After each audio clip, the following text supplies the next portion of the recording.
I am sick and tired of all this Monday morning quarterbacking that everybody on ESPN does and everybody on Fox Sports does, especially Nick Wright, because I think he's a good commentator, but I really get irked when people bring up this just logical fallacy, and that is that these people are inconsistent. Look, a lot of people on ESPN, every single person on ESPN, every single person on Fox Sports says, look, the Eagles had the lead over the Broncos, and this is the most recent example, but they do it all the time. The Eagles had the lead over the Broncos. They were up by 14 points, and in the second half with the lead, they only handed the ball off to Saquon Barkley twice. Only twice. And you know, that criticism in and of itself is fine. I don't mind that criticism. But you know what these people do when teams play conservative and run the football and don't go for it on fourth down, don't go for 2-point conversions when leading, and then they blow the lead? They flip it. They flip the script and say, look, you played aggressive to get the lead. You have to play aggressive to keep the lead. Oh, that's convenient. So when we play aggressive with the lead and it doesn't work out, that's bad. When we play conservative with the lead and it doesn't work out, that's also bad. How can you have both? And it's the same exact thing with Dan Campbell. And I'm tired of this because people would reward Dan Campbell, and they did it this season when they beat the Ravens, my own Baltimore Ravens, in Week 3, when they went for it on 4th and 1 near midfield and picked it up and iced the game. People said, congratulations, smart man, he's ballsy, he's brilliant. And I agree with that.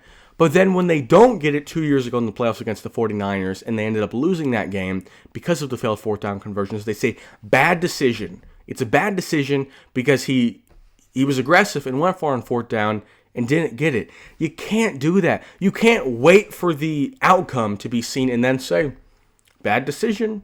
That's not how reality works. Nobody makes decisions like that based on only if it works. That's ridiculous. Look, my belief in football is you play aggressive, you go for the lead, you go for it on fourth down, you go for the 2-point conversions. That's my strategy. I like to bring all-out blitzes. If I'm coaching, if I'm playing Madden, whatever, I'm going for the win. I want to impose my will. I want to dictate the terms. I want them to play my game. So I'm fine with the aggressive nature. I'm fine with trying to get A.J. Brown and Devontae Smith the ball involved. I'm trying to go for the kill.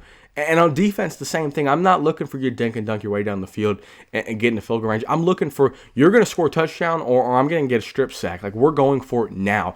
And that's my strategy. That's why even when Dan Campbell lost in these moments, that's why even when Dan Campbell goes for it on a 2-point conversion from the 7, because they got a false start on the 2, and he said, I'm going for it regardless. That's why I support him. It's because I'm consistent. No one on ESPN is consistent. No one on Fox Sports is consistent.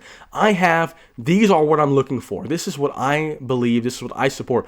When the Baltimore Ravens punted it to the Bills, when the Baltimore Ravens punted it to the Lions, I said before we blew the game, I said that those were bad mistakes. Even if we would have stopped Josh Allen, and even if we would have stopped Jared Goff, and won those games, I would have still said that decision by John Harbaugh was bad because I'm consistent. I have what I'm set out, what I look for in teams.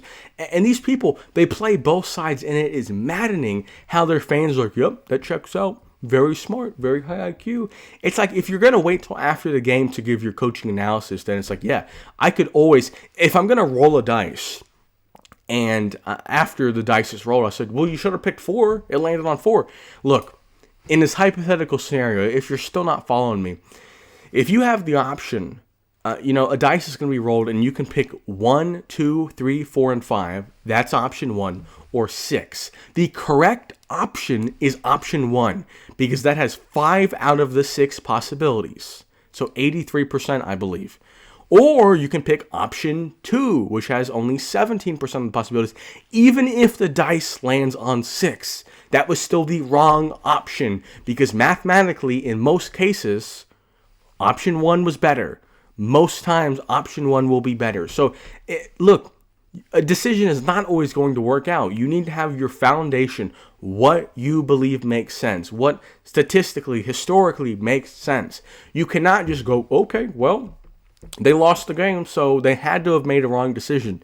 No, that's not how it works. That isn't how it works. And look, I will say this.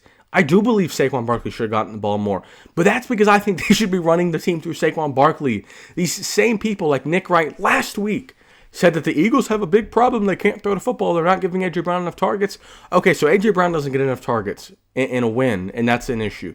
Now A.J. Brown does get enough targets in a loss, And that's an issue. So which is it? Is it if a team wins, good decisions were made? If a team loses, bad decisions were made? At that point, why do we even have commentary? Because every fan at home can just look at the stat sheet and say, okay, well, they lost the game, so whatever decisions they made were bad.